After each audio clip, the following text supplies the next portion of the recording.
welcome back to the channel, guys. So in the previous video where we built this whole workshop out of pallet wood, there was one thing at the end which I was missing. Now when I posted the video, I wasn't expecting much because I haven't posted anything in a while, but that video did great. So I thought, the money that I made off that video could maybe afford a bandsaw. So we jumped on Facebook, offered 200, the guy said yes. So we hopped in the car, drove down and went to pick it up. But let's go back in time 2 days so that we can see how this all unraveled.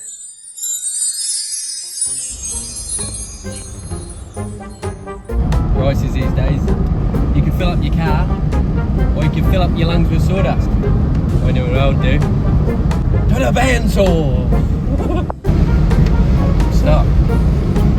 I did both. Could have had 2 bandsaws. What have you found? Some 41. Almost 4 clamps. $20.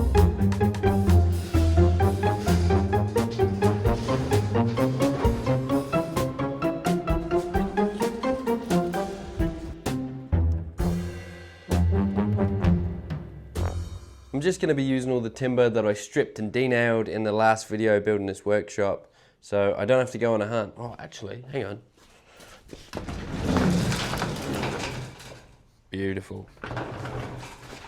Let's use this.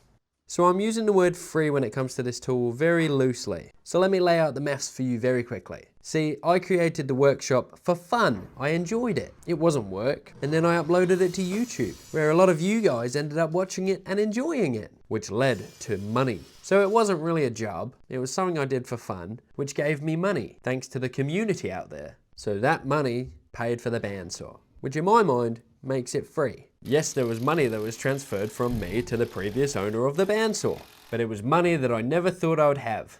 But anyway, let's get this bandsaw up and running for this workshop. So the only modification I'm going to be doing for this bandsaw is the stand that it came with. See, it's not the correct height that I want it. It's a little bit too high, and I also want it to be mobile, so that I can join my friends on a dog walk, even though I'm dogless. I can just strap a leash to my bandsaw. Probably wouldn't be a good idea, actually. He chews through sticks like no tomorrow. But anyway, where was I? Oh yeah, the base for the bandsaw. So the 2x4s that I was using for this base were obviously twisted. It's pallet wood. Let's be real, you never find anything straight. But my brain was telling me that if I kept on going, that these twists would disintegrate into very straight lines. It happened when I was building the workshop. But I guess you can't be lucky twice in a row, can you? Because this base was very twisted, as you'll see later on. Now essentially I was just building a simple box and attaching caster wheels to the bottom, which I know were 100mm, as I'd used them in the previous video. And the good thing about the big hammer shop, as my son calls it, is that they have scrap pieces of wood for $1. Yoink, thank you very much. And then it was back home to show the workshop its new friends that will be hanging out with them for eternity. I guess that's what Buzz and Woody thought until Andy went to bloody college. Damn it, Andy. But this won't be the same with these caster wheels. They can stay forever. I'll never abandon you. See, it's hard making something for yourself. You're never sure if to make it perfect or if to make it practical, functional and quick. Everyone likes having something that looks nice. But how far do you go?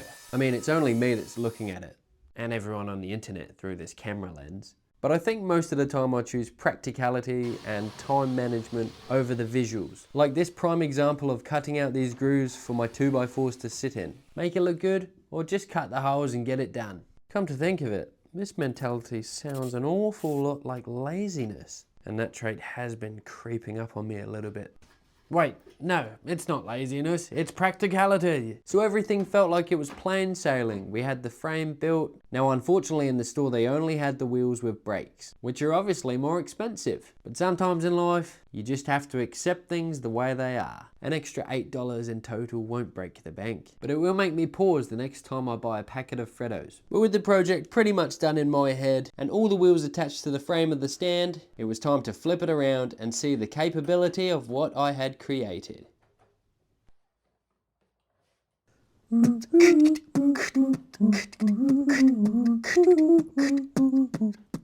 And the last thing to do was to add a little tapered edge with the planer just so that the bandsaw would slot in perfectly. Now this obviously didn't happen because once we got it on top, the bandsaw wasn't dropping down onto the 2x4s. Let's check it out, eh?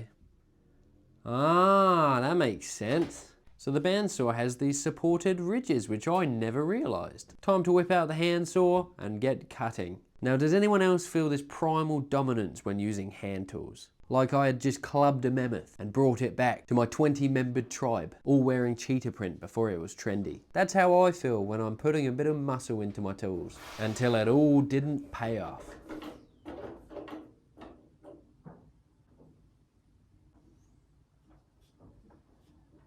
All right, honestly, I don't think this is good enough. It's very wobbly, very dangerous, and it's obviously because it's so thin down here and it's top heavy. This weighs a bloody lot, so I think I'm gonna have to rebuild this whole frame. This is the real frame, and it tapers out, so you know, it's good on the weight. This one, terrible. Plus the wheels go inside, which makes the distance in the bottom a lot smaller. So very impractical. Lucky the timber was free, eh? Otherwise my wallet wouldn't be having the best of days today, would it?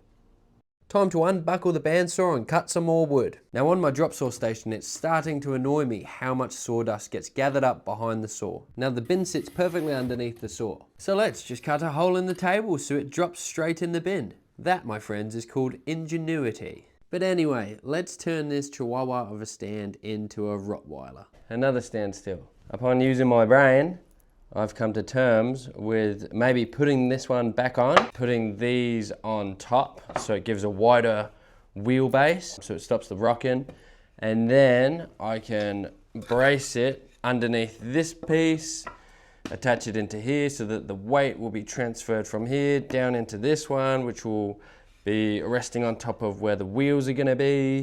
It's a bit incorrect, but she'll be right. I didn't want to start making the entire frame again, so the Frankenstein method was what I was going for. And I guess if you're just adding more and more 2x4s, let's be real, it's just going to get stronger and stronger. But it was starting to look a bit crazy, I must be honest. A mini park bench for leprechauns to eat rainbows for lunch. Okay, so that is the beast done. I did give it a little plane on the bottom. Whereabouts? Right here?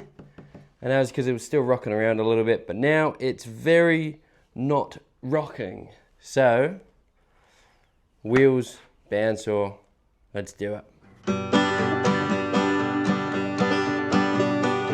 All right, the wheels don't fit, so we're gonna have to build another structural piece right here, just so that the wheel can sit right on top, like that. Now this doesn't normally happen too often. When it comes to building a box or a square or a simple piece of structure, I don't have to faff around too often. But this bandsaw stand was really starting to test my patience a little bit. I mean really, what else could go wrong? So I added the caster wheels for the second time, and they were obviously a lot further apart from each other, giving it a way bigger wheelbase. I'm praying this is the last bloody time I gotta lift this up. Alright, lift your knees. There it is. Not the back.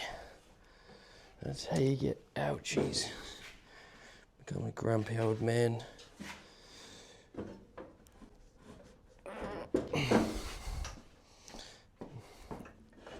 Alright.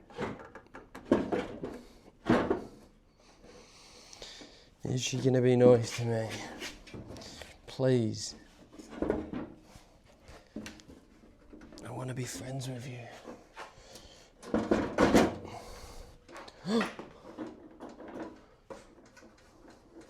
Oh, that's heaps better. I'm not even joking.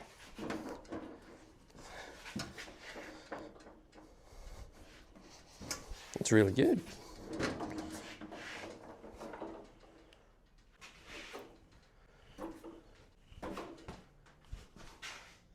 That's way better. Now, one of the best things about the internet is that everyone can share their own knowledge. And I had a comment on one of my videos saying not to vacuum up my sawdust, but to sweep it up first. So thanks for that seemingly obvious tip. It didn't cross my mind, but I appreciate it. And so does my back. So I'm halfway building this little thing. I don't know what to call it. I guess just a stop block for the drop saw, just so that I can make repetitive cuts that are the same length. It's just a 2x4, and then this little rail. No idea what that's called either. And I just added a bolt with the lock on it. Just need to screw it in and put my fence that stops the wood from going further than it should do.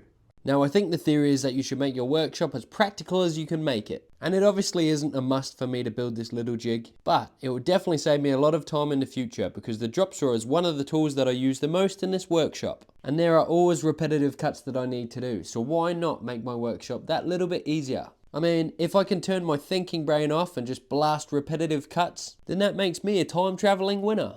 And would you look at that, eh? Repetitive cuts. Now, at this point of the project, I was feeling great. Everything had worked out. Okay, that is the bandsaw done and dusted. It's on its stand. I've put the fence on, I've put the plate on. I made this a little bit taller than this table just so I could use it as my outfeed. And the main reason that I got the bandsaw is so that I can rip these slats in half. Now, they're about 200? They're about 20 mil thick. I was planing them down to 10 mil thick. So that's why we got the bandsaw, so we can hopefully cut them in half, plane them a little bit. They'll probably come out as like 8 mil, 9 mil thick. But let's try it out, eh? Let's give it a go.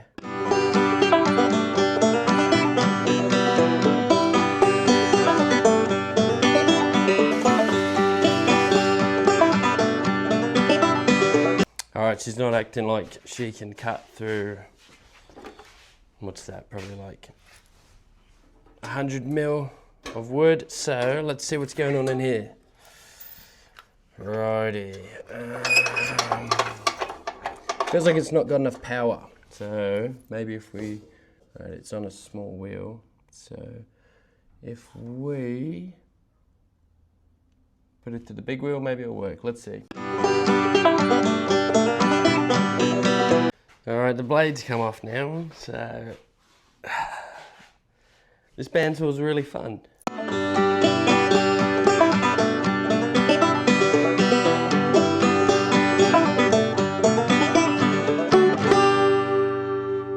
Alright. I can't figure it out. I don't know. So for some reason I cannot get it to work. I've played around with the blade, I've played around with the tension, the drive belt, maybe the blade's blunt, I don't know. If you guys know, write it in the comments. But anyway, this guy, he's gonna be a workhorse, I'm sure. I can feel it. I know he's gonna be a very useful tool in years to come. I'll see you guys in the next video and you'll see this guy in the next video too. Enjoy your life, stay safe, and have a wonderful dinner, sleep, life. See ya.